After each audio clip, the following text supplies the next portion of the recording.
हाय दोस्तों, मैं किरण चौहान। आज आपको बताते हैं कि कॉमर्स क्या है और कॉमर्स का फील्ड क्या है और कॉमर्स का क्या अस्तित्व है। तो कॉमर्स अपने आप में पूरा का पूरा समुद्र है, पूरा का पूरा समुद्र है। जहां पर आप खड़े हो वो कॉमर्स है।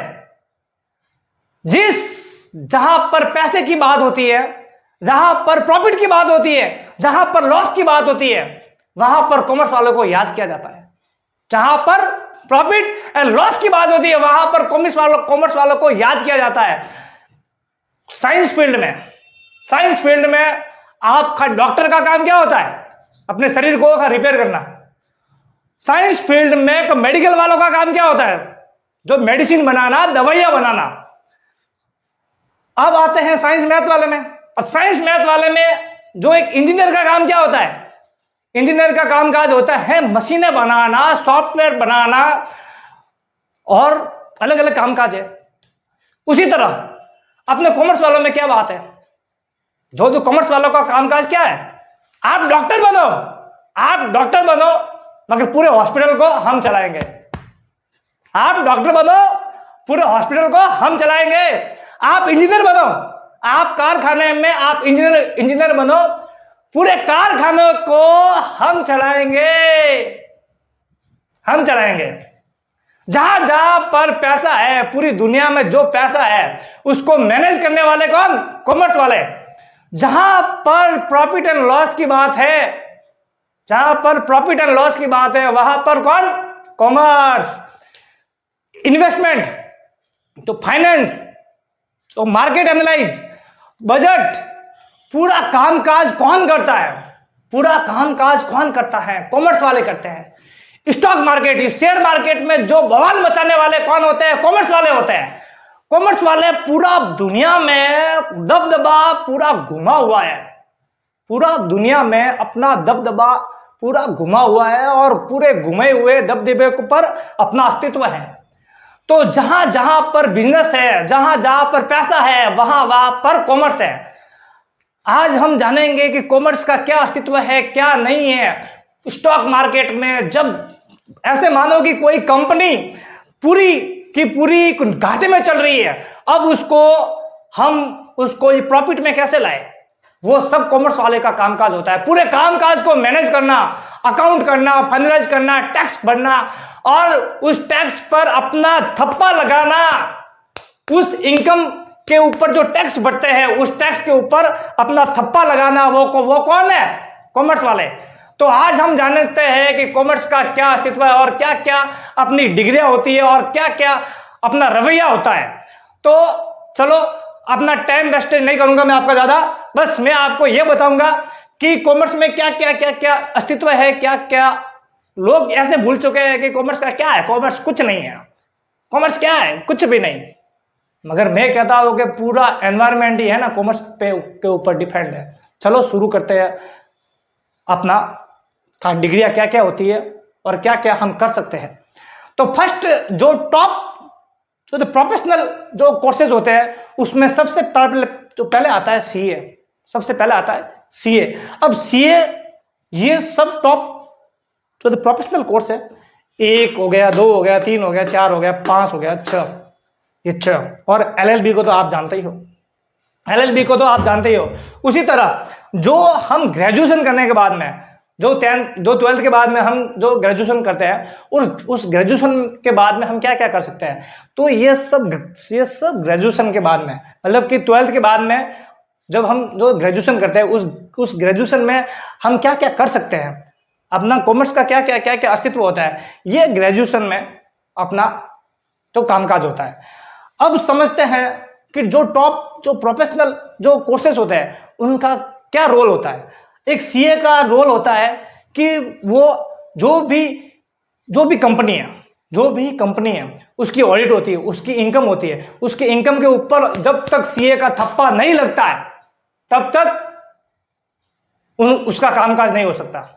किसी भी कंपनी में एक सीए की आवश्यकता होती है। किसी भी कंपनी में उसको चलाने के लिए, उस कंपनी को चलाने के लिए, उसके पैसे को मैनेज करने के लिए और मैनेजमेंट को संभालने के लिए एक सीए की आवश्यकता होती है। जहां पर वो सीए का कामकाज क्या होता है? दो कामकाज होता है, एक तो उसका फाइनेंस का कामकाज होता है, एक जो टैक्सेशन का काम होता है, एक फाइनेंस एक टैक्स।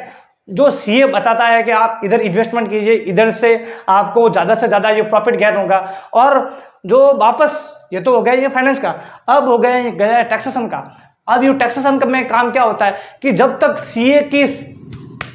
सीए अपना थप्पा नहीं लगाता तब तक कंपनी का पूरा टैक्स पेड नहीं होता, ऑडिट नहीं होती।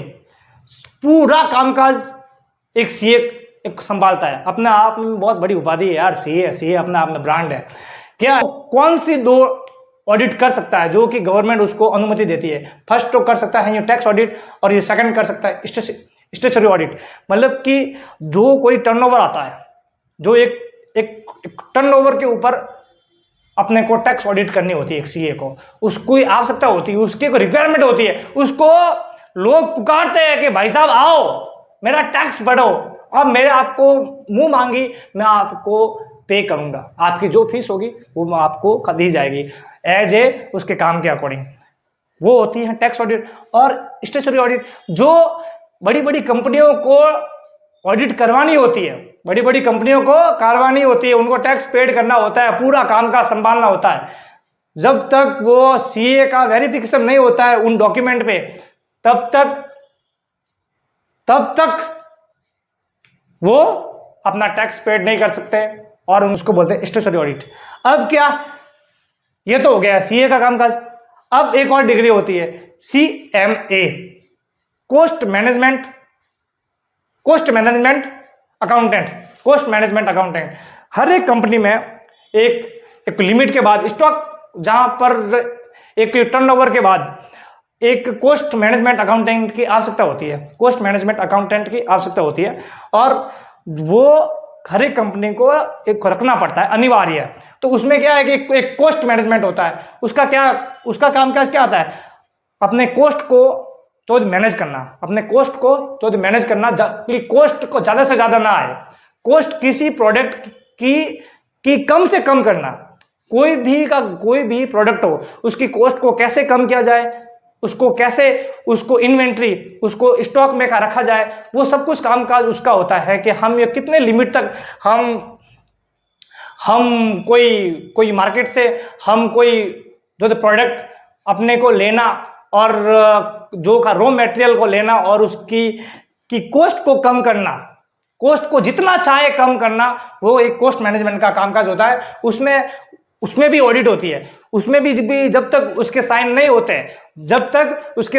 होते तब तक वो कामकाज ठप का ठप ही रह जाता है। उसमें क्या है, वो एक सीएमए, उसका रोल होता है ऑडिट करना और इंटरनल ऑडिट करना। जो कंपनी के अंदर इंटरनल ऑडिट की जाती है, वो ऑडिट का कामकाज होता है, और अच्छा खासा पैकेज मिलता है, उसको ये पैकेज मिलता है, बहुत बहुत मजे से रहते हैं।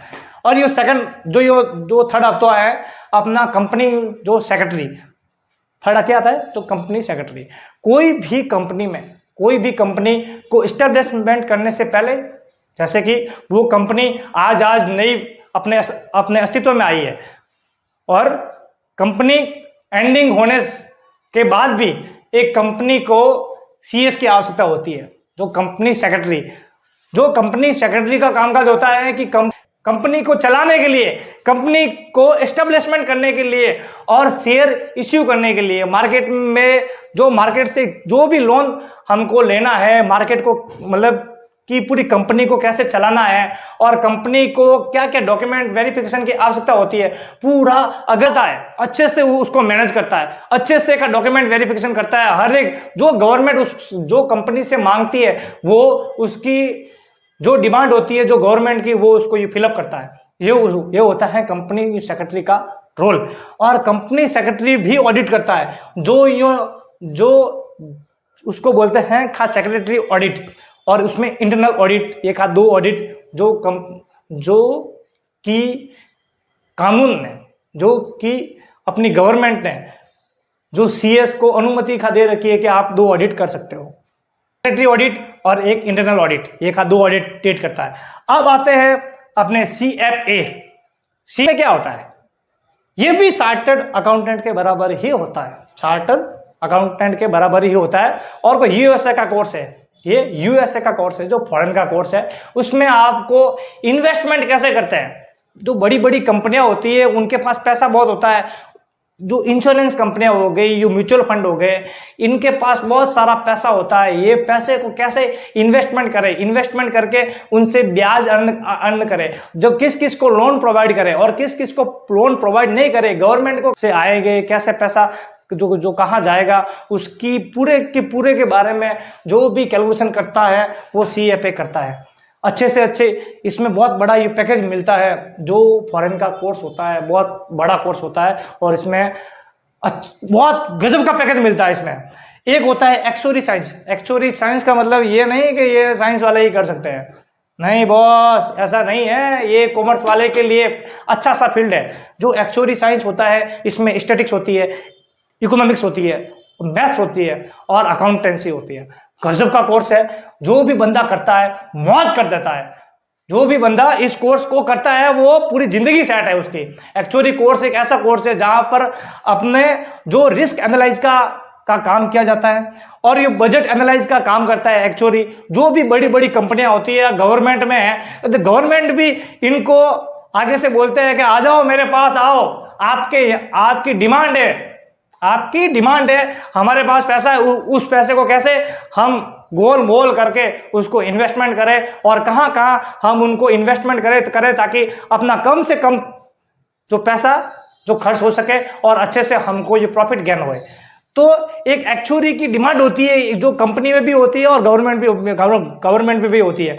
बहुत गजब का कोर्स है और जो कॉमर्स वालों के लिए सबसे सुपर कोर्स मानता हूं मैं इसको। तो रिस्क एनालिसिस का कामकाज करता है और जो बजट बनाने का कामकाज इसका होता है। और जो फाइनेंस एडवाइजर होता है, ये एक तरीके से फाइनेंस एडवाइजर होता है। जो भी फाइनेंस में जो कामकाज होता है, इंश्योरेंस हो गया, तो म्यूचुअल फंड हो गया, अपने पैसे को कहां डालना है या किसको देना है, जो कितनी सब्सिडी देनी है, जो किसी बंदे को कितनी गवर्नमेंट जो भी सब्सिडी देती है उसको उस फील्ड में किसी इंडस्ट्रियल डिपार्टमेंट को कितनी सब्सिडी देनी है, कहां पर पैसा इन्वेस्टमेंट करना है, ये सब एक्चुअली का कामकाज होता है। और इंश्योरेंस अंडरराइटर इंश्योरेंस का भी कामकाज पूरा हैंडल करता है कि भाई साहब कितने 10 सालों के बाद में जो कौन से लोग उनके पैसे हमको वापस पेड करना होगा और कितने साल के बाद में एक इंश्योरेंस कंपनी को वापस उसको पेड करना होगा। अगर उसकी डेथ हो जाए तो भी उसको इंश्योरेंस कंपनी को कितना पेड उस आदमी को करना होता है। तो वो कामकाज किसका होता है? एक्चुअरी साइंस का। कॉस्ट एस्टिमेटेड करता है, मतलब कि कम से कम कॉस्ट में अच्छे से अच्छा जो बेनिफिट हो सके। इसके लिए तो मतलब कि अपना कॉमर्स इसीलिए तो जाना जाता है, कम से कम कॉस्ट में अधिक से अधिक प्रॉफिट, कम से कम कॉस्ट में अधिक से अधिक प्रॉफिट, ताकि अपने को मुनाफा हो सके। अपना प्रॉफिट, जहां पर पैसा है वहां पर एक्चुअरी है, जहां पर रिस्क है वहां पर एक्चुअरी है। आइए समझ। इन्वेस्टमेंट बैंकर का कामकाज क्या होता है? इन्वेस्टमेंट बैंकर का कामकाज होता है कि जितने भी मार्केट में एक अलग से कोर्स होता है, ये बहुत अच्छा कोर्स है जिसमें ये जो नॉलेज दिया जाता है कि इन्वेस्टमेंट एनालाइज, जहां जो कोई भी पैसा है जो बैंक में क्या, जो बैंक मैनेजर होता है और जो फाइनेंस का जो कामकाज करता है, इंश्योरेंस कंपनी में भी होता है। ये इन्वेस्टमेंट बैंकर जो होता है ना, ये इससे थोड़ी सी पोस्ट नीचे होती है।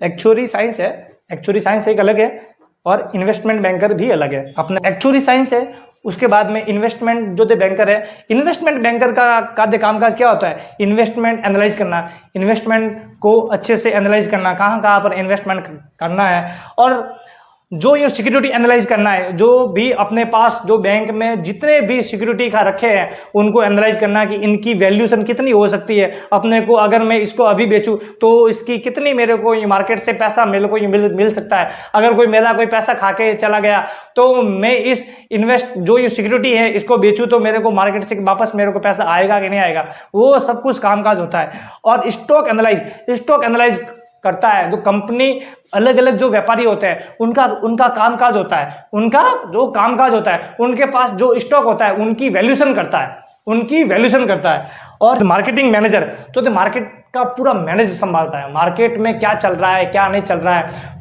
जो किसकी डिमांड है, और जो मार्केट में जो ये छोटे छोटे जो व्यापारी है उनको पैसे की आवश्यकता है कि नहीं है, पैसा किसको कितनी सब्सिडी देनी है, किसको कितना सब से उसको प्रॉफिट गेन करना है, किसको इंटरेस्ट ज़्यादा देना है, किसको इंटरेस्ट कम देना है, ये सब कुछ कामकाज किसका होता है, इन्वेस्टमेंट बैंकर का। रिस्क एनालाइज, जहां पर रिस्क है वहां पर पैसा है। तो किस कंपनी को मैं पैसा दूं, किस कंपनी को मैं पैसा दूं ताकि वहां से मेरे को ज्यादा पैसा हो, ये इन्वेस्टमेंट बैंकर का कामकाज होता है। सब कुछ इन्वेस्टमेंट बैंकर के हाथ में होता है कि भाई साहब किसको कितना पैसा देना है। बैंक इनको अलग से बैंकें होती है, इंश्योरेंस कंपनियां होती है, म्यूचुअल फंड होते हैं, जो बड़ी बड़ी फाइनेंस वाली जो कंपनियां होती है, ये एक इन्वेस्टमेंट बैंकर को अपने यहाँ पर क्या बोलते हैं कि आज जितना पैसा चाहिए आपको मिलेगा, आप तो हमारे यहाँ आकर बैठो और हमारे कामकाज को संभालो। अगर ये भी नहीं करते हो, तो आप किसी भी कंपनी में आप अकाउंटेंट का काम कर सकते हो, किसी भी कंपनी में आप फाइनेंशियल डिपार्टमेंट पूरा ही संभाल सकते हो। अच्छी खासी पैकेज मिलता है, अच्छा खासा पैकेज इसमें ये मिलता है, गजब का पैकेज मिलता है। ठीक है, इन्वेस्टमेंट बैंकर का बहुत मार्केट में का डिमांड है। इन्वेस्टमेंट का बैंकर हो गया, एक्चुअरी हो गया, CFA और CS, CMA और CA, ये सब बड़े जो प्रोफेशनल का डिग्रियां हैं जिसमें बहुत गजब का पैसा मिलता है। और होते हैं एक LLB के बारे में तो आप सब कुछ जानते ही होंगे। LLB क्या होता है, LLB एक अलग से है। LLB में भी ये नहीं कि आप सिर्फ क्रिमिनल ही करो, क्रिमिनल और ये जो एक्स स्टाम का काम करना, ये भी नहीं है। इसमें भी टैक्सेशन का काम होता है। इसमें भी क्या होता है,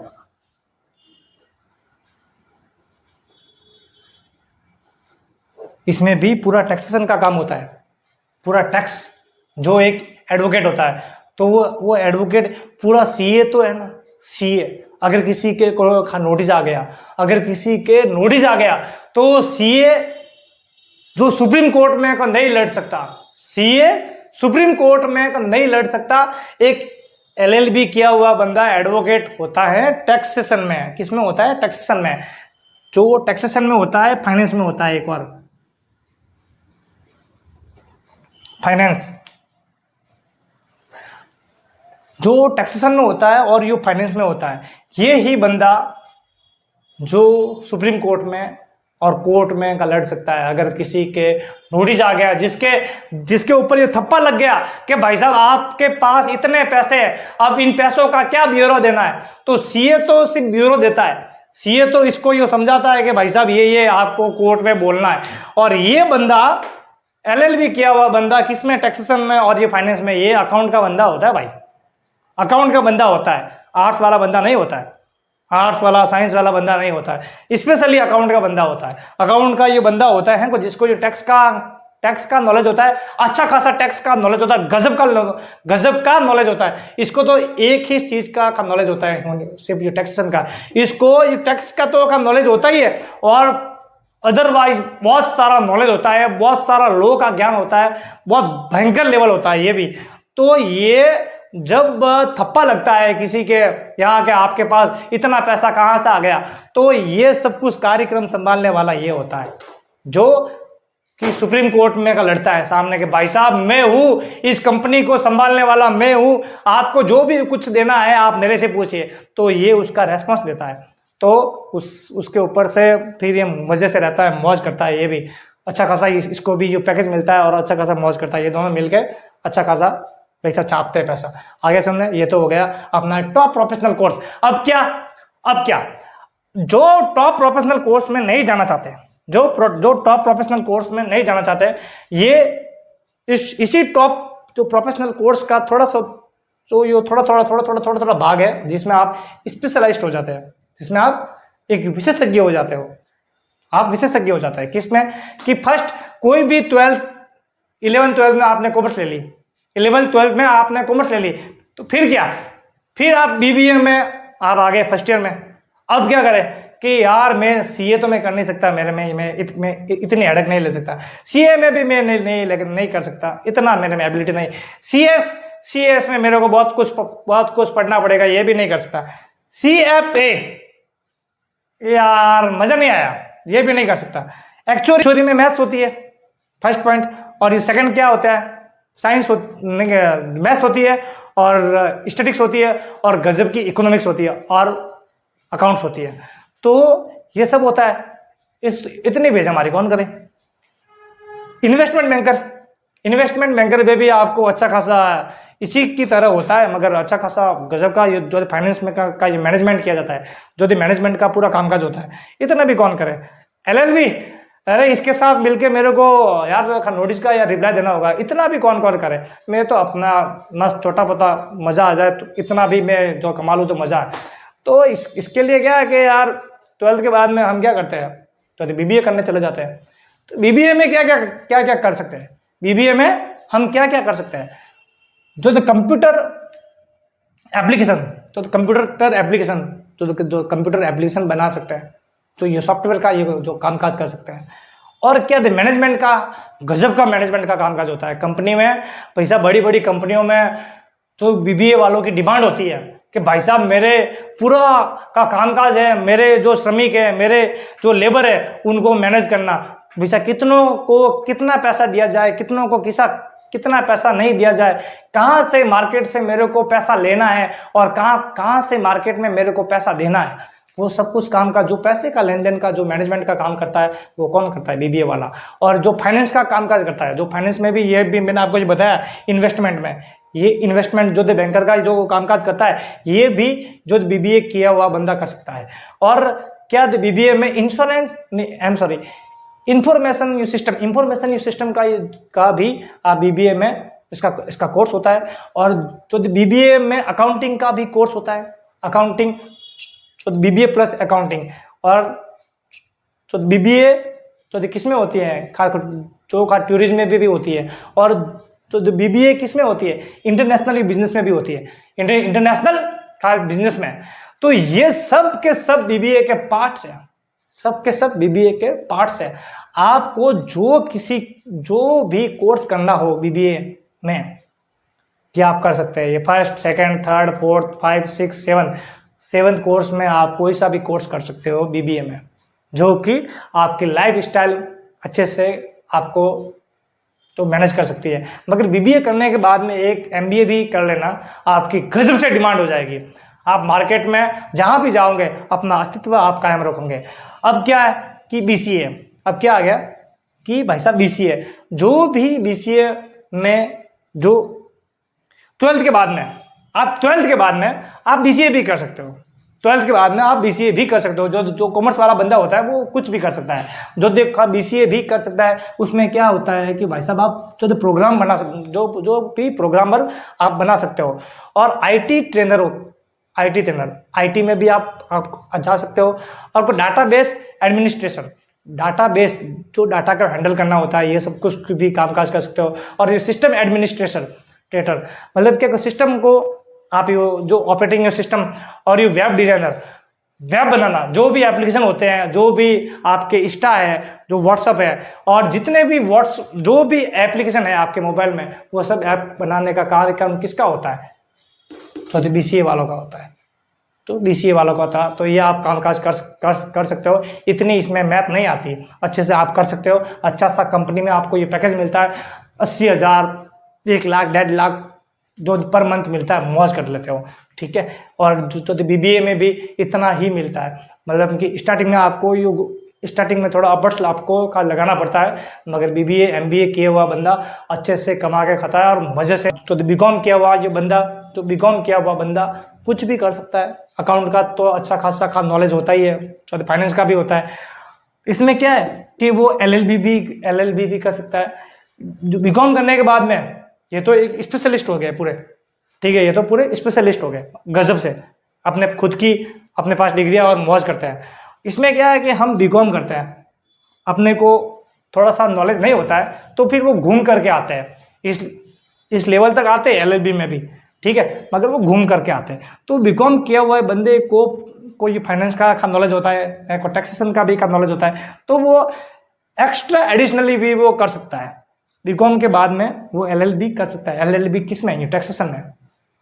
गजब से डिमांड होती है मार्केट में, पैसा ही पैसा होता है, मार्केट में पैसा ही पैसा होता है। इसमें जो ये टैक्सेशन में भी कर सकता है, और अलग से अगर वो उसको चाहे कि मैं अलग से मैं इसी फील्ड में आगे बढ़ दूँ, इसी फील्ड में मैं आगे बढ़ूँ, तो वो अदर जितने भी क्रिमिनल केसेस है और जितने भी स्टाम्प वाले ये सब कुछ कामकाज होते हैं, उनमें भी वो अपनी एलएलबी कर सकता है। जितने भी एलएलबी होती है किसी भी डिपार्टमेंट में, अपन कॉमर्स वाले के क्या होते हैं कि जो ये टैक्सेशन में तो बहुत इंटेलिजेंट होते हैं, मगर हम अदर भी कर सकते हैं। बहुत गजब की का डिमांड होती है और गजब से पैसे कमाते हैं। ठीक है, अब क्या एमबीए भी कर सकते हैं। बीकॉम करने के बाद में हम एमबीए भी कर सकते हैं। किसमें? क्यों? जो कॉमर्स वाले को, जो बीकॉम वाले को जो फाइनेंस का नॉलेज होता है, टैक्सेशन का भी नॉलेज हो जाता है जो बीकॉम में, फिर वो क्या कर लेता है? एमबीए कर लेता है। एमबीए में उसको ये मैनेजमेंट का काम का संभाला जाता है और वो एमबीए करके ये बन जाता है, क्या बन जाता है? इसके बराबर आ जाता है, इन्वेस्टमेंट बैंकर के बराबर अपनी उपाधि धारण कर लेता है। इतना नॉलेज आ जाता है। इस बंदे की भी बहुत सारी डिमांड होती है। ये जो बीकॉम करने के बाद में आप एमबीए कर लेते हो, फिर क्या बीकॉम के साथ साथ होटल मैनेजमेंट कर लेते हो, तो 4 चांद लगा दिए, 4 चांद लग गए आपके पास। आपको फाइनेंस का कामकाज हो गया, अकाउंटिंग का कामकाज हो गया, होटल मैनेजमेंट का आप कामकाज कर ले हो, होटल को पूरा मैनेज करते हो। कितना कैसे करना है, होटल को कैसे मैनेज करना है, कहाँ पर पैसे डालने हैं, किस जगह से इन्वेस्टमेंट करना है, कहाँ से हमको प्रॉफिट गेन करना है, ये सब होटल मैनेजमेंट में आपको सिखाया जाता है। पूरा मैनेजमेंट का कामकाज सिखाया जाता है कि अगर कोई होटल लॉस में चल रही हो तो उसको ये जो प्रॉफिट में कैसे लाना है, ये सब कुछ कामकाज किसका होता है? होटल मैनेजमेंट का। ये भी आपको ये कामकाज सिखाया। बीकॉम के साथ साथ आप होटल मैनेजमेंट का कोर्सेज भी सीख सकते हो। कोर्सेज लेकर वो सब कुछ कामकाज कर सकते हो, अच्छा खासा पैसा कमाते हो, मजे से रहते हो। जनरलाइज में मीडिया जनरलाइज को तो आप अच्छे से आप जानते ही हो, आपको ये पता ही होगा, मेरे को कुछ कहने की आवश्यकता नहीं है। और एमकॉम, बीकॉम के बाद में आप एमकॉम कर सकते हो। बीकॉम के बाद में आप एमकॉम कर सकते हो। बीकॉम के बाद में आप एमकॉम करने के बाद में आप नेट क्वालिफाई भी कर सकते हो, मैनेजमेंट फील्ड में भी उतर सकते हो।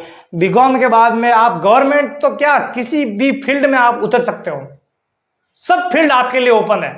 बीकॉम कर ली, उसके बाद में आप सब फील्ड आपके लिए ओपन है। गवर्नमेंट फील्ड ओपन है। जितने भी आर्ट्स वाले जो गवर्नमेंट फील्ड में फॉर्म भरते हैं, वो फॉर्म आप भर सकते हो। वो आप उनकी सीट जो गवर्नमेंट में है, उनकी सीट को आपको ले सकते हो। और गवर्नमेंट में के जितने भी एग्जाम है वो आप फाइट कर सकते हो।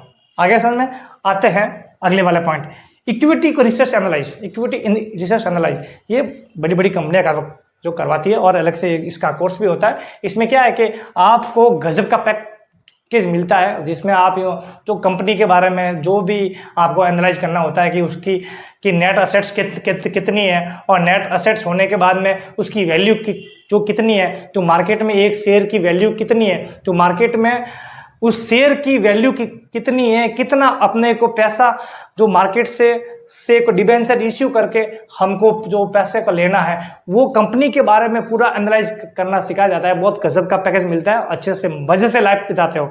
ठीक है, ये होता है इक्विटी एनालाइज। अब क्या, जो बीकॉम के बाद स्टॉक ब्रोकिंग जो शेयर मार्केट का कामकाज होता है, शेयर मार्केट में भी आप उतर सकते हो। जो फॉरेक्स को डीलर का भी कामकाज होता है कि पैसा, बस फॉरेक्स डीलर मतलब पैसा। आगे सुनने। अब क्या, जो बीकॉम के बाद में एक्सपोर्ट मार्केटिंग का भी कामकाज कर सकते हो। अच्छा खासा पैकेज मिलता है गजब का, क्योंकि एक्सपोर्ट और इंपोर्ट में आपको गजब से पैसा मिलता है, मौज कर लेते हो, अच्छी खासी लाइफ जीते हो।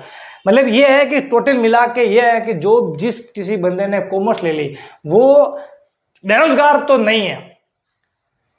जिस किसी बंदे ने कॉमर्स ले ली वो बेरोजगार तो नहीं है, उसमें इतना टैलेंट होता है कि वो किसी बंदे को हायर कर सकता है अपने अंडर में काम करने के लिए। और कॉमर्स वाला अच्छे से जानता है कि किसी बिजनेस को कैसे हमको जमीन से आसमान की ऊंचाइयों तक हमको ले जा सकते हैं।